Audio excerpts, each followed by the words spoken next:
না চোখের পলক কি ওই মেয়ের রূপের ঝলক লোকমানে হাকিমের সন্তান দেইখা কি খাইছে কি খাইছে ক্রাশ খাইছে না বিয়ে করার না করো পাত্রী দেখো কথা কয় না কে কি দেখো পাত্রী দেখো এইবার সবাই যখন অনুরোধ করছে লোকমানে হাকিমের সন্তান তখন পাত্রী দেখার জন্য চলে গেল এইবার ভাইয়েরা আমার মেয়েটাকে যখন সামনে নিয়ে আসছে মেয়েটা এত সুন্দরী সেই সময়ের বিশ্ব সুন্দরী বললেও ভুল হবে না চোখ দুটো হরিণীর মতো কালো কি সুন্দর আঁখি কি সুন্দর এই ভুরু এই যে দুইটা গাল কমলার মতো ঠোঁট দুইটা গোলাপের পাপড়ির মতো মানে কোনো জায়গায় তুলুটি নাই এত সুন্দর পরে না চোখের পলক কি ওই মেয়ের রূপের ঝলক লোকমানে হাকিমের সন্তান দেইখা কি খাইছে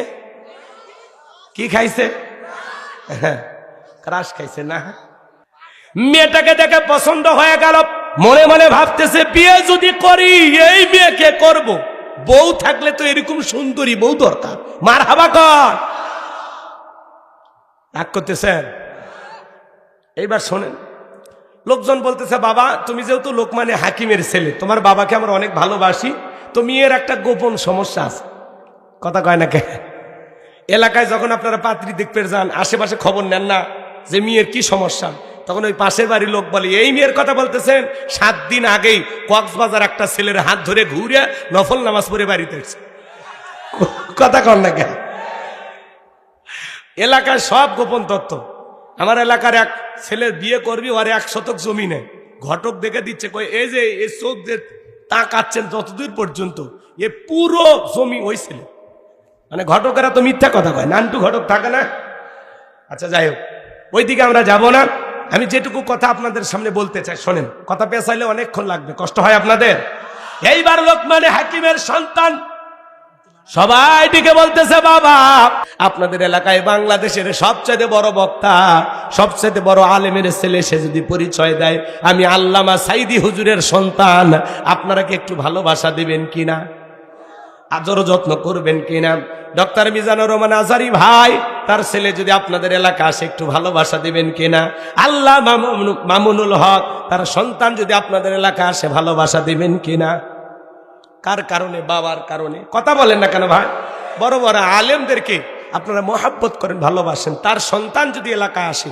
তাকেও আপনারা মোহাব্বত করবেন শুধুমাত্র ওই বাবার প্রতি ভালোবাসা থাকার কারণে তো লোকমানে হাকিমের সন্তানকে সবাই খাওয়াইতে লাগলো বাড়িতে জায়গা দিতে লাগলো খুব আদর আপ্যায়ন করতে লাগলো এমনকি ওই এলাকাটা একটা সুন্দরী মহিলা ছিল বাবা আগেই বলেছে খবরদার ওই এলাকায় গেলে একটা মেয়ে সুন্দরী আছে তারে কিন্তু বিয়ে করা যাবে না করলেই বিপদ হবে বাবা আগেই বলে দিস এইবার সবাই বলতেছে বাবা শুনে নাও জেনে নাও আমি যে কথা তোমাদেরকে বলতে চাই ও লোকমানে হাকিমের ছেলে এই মেয়েটার একটা গোপন সমস্যা আছে বাবা এর আগে 1 বার নয় 2 বার নয় 10 বার মেয়েটার বিয়ে হয়েছিল প্রত্যেকটা স্বামী বাসর ঘরে মারা গেছে একটা স্বামীও জীবিত বের হয় নাই তোমার সিরিয়াল 11 নাম্বার এইবার তুমি বলো রাজি আছো কিনা কথা বোঝেন না মেয়েটার গোপন সমস্যাটা কি জানার দরকার আছে না নাই লোকমানে হাকিমের ছেলে বিয়ে করতে চায় বিয়েটার ঘটনা কি আমি বলবো কারা কারা শুনবেন তুই হাত তুলে দেখা লিল্লাহে তাকবীর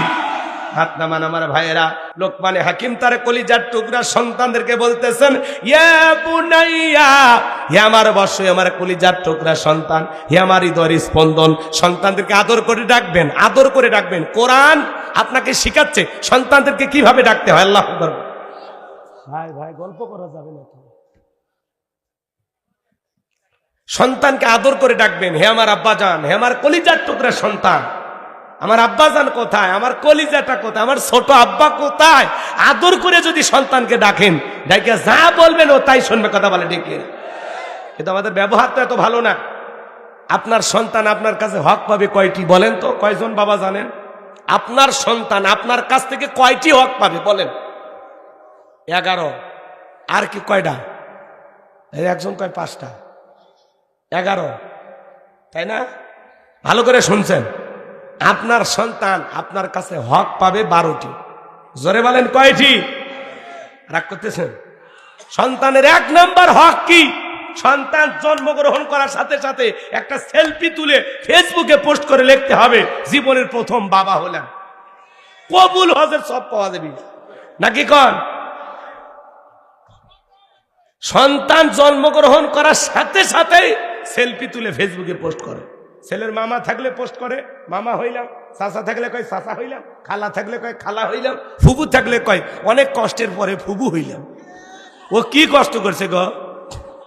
যে মহিলা বাচ্চা ডেলিভারি করছে ওই মহিলা ওই জায়গায় হাসপাতালে থাকা অবস্থায় ওই কোনো মতে বাচ্চাটা কোলে নিয়ে ওই পাগলির যদি একটা ফেসবুক আইডি থাকে সেখানে পোস্ট করে লেখে অনেক কষ্টের পরে মা হওয়ার স্বাদ বুঝলাম।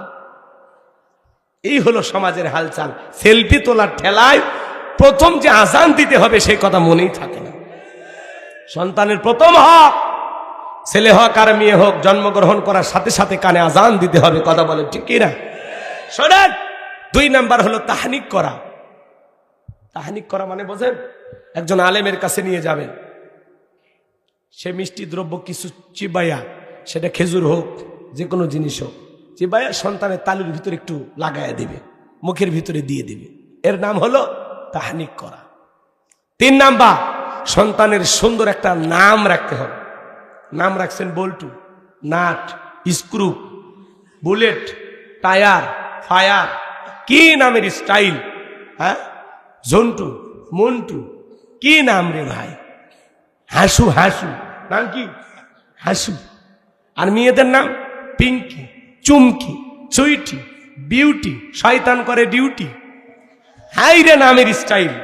হাসি, খুশি, মায়া, জয়া, বেলি, চেলি, শিলি, শিখা, কি নাম! নামের কি স্টাইল! এগুলো বলতে গেলে অনেক সময় লাগবে, ওইদিকে আমি যাবো না। আচ্ছা, আজ পর্যন্ত কোনো মাহফিলে আপনারা নাম শুনছেন? এখন আপনাদের সামনে ওয়াজ করবেন আজকের মাহফিলের প্রধান বক্তা হযরত মাওলানা বল্টু সাহেব। বলছে এই বল্টুরা জীবনে কিছু করতে পারে? এই জন্য সন্তানদের নাম রাখবেন ইসলামিক নাম, সুন্দর নাম।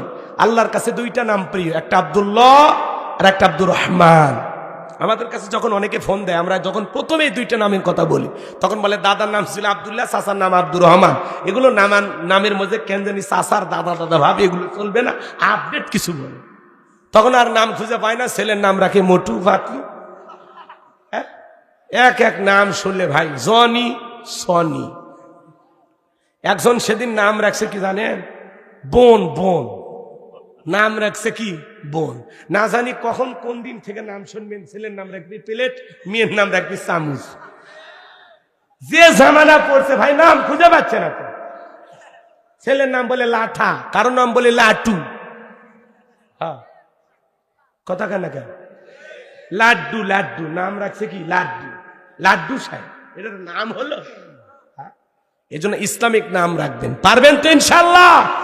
আল্লাহ কবুল করেন, জোরে বলেন আমিন। এরপরে সন্তান, এদিক খেয়াল করেন, যখন আস্তে আস্তে বড় হবে সন্তানের কি করা লাগবে? সন্তানকে দ্বীনি ইলম শিক্ষা দিতে হবে, মাদ্রাসায় পড়াইতে হবে, কোরআন সুন্নাহর জ্ঞান শিক্ষা দিতে হবে। কথা বলে ঠিক না? ছোটবেলায় মাদ্রাসায় পড়ায়, এরপরে ডাক্তার, ইঞ্জিনিয়ার যা খুশি বানান, আপত্তি নাই, কিন্তু প্রথমে কোরআন সুন্নাহর জ্ঞান দিয়া অন্তরটা পরিষ্কার করে দেবেন। পারবো?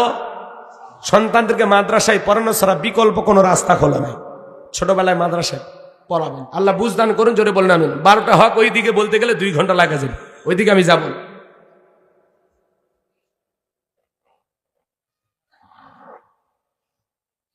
আমার ভাইয়েরা, আমি যে কথা বলতে চাচ্ছিলাম বাজান, লোকমানে হাকিম তার সন্তানদেরকে ডেকে বলেন, ইয়া বুনাইয়া, হে আমার বর্ষ, আমার কলিজার টুকরা সন্তানেরা, লা তুশরিক বিল্লাহ, আল্লাহর সাথে কখনো কাউকে শরীক করো না, আল্লাহর সমকক্ষ কাউকে স্ত্রী করো না, আল্লাহ ছাড়া অন্য কাউকে উপাস্য হিসাবে মানা যাবে না। বলেন তো বাজান, আসমান আর জমিনে আল্লাহর সমকক্ষ কেউ আছে? ওয়ালাম ইয়াকুল্লাহু কুফুয়ান আহাদ, আকাশ আর জমিনে আল্লাহর সমকক্ষ, আল্লাহর সমতুল্য আর কেউ নাই। চিৎকার মেরে বলুন আল্লাহু আকবার। সন্তানদেরকে বলতেছে লা তুশরিক বিল্লাহ, আল্লাহর সাথে কখনো কাউকে শরীক করবা না। ইন্নাশ শিরকা লাযুলমুন আযীম।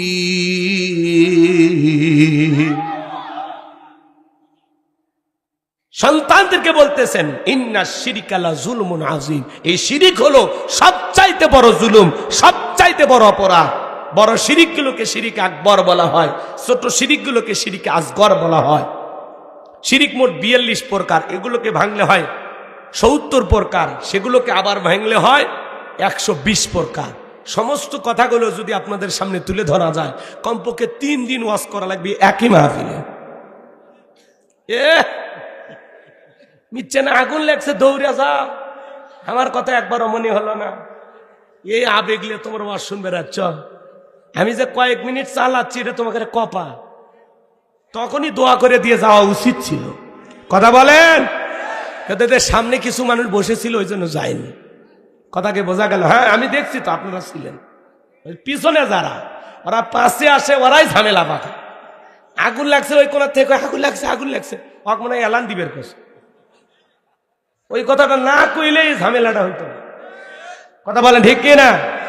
পরিবেশ নষ্ট করবেন না, চলেন সামনের দিকে যান।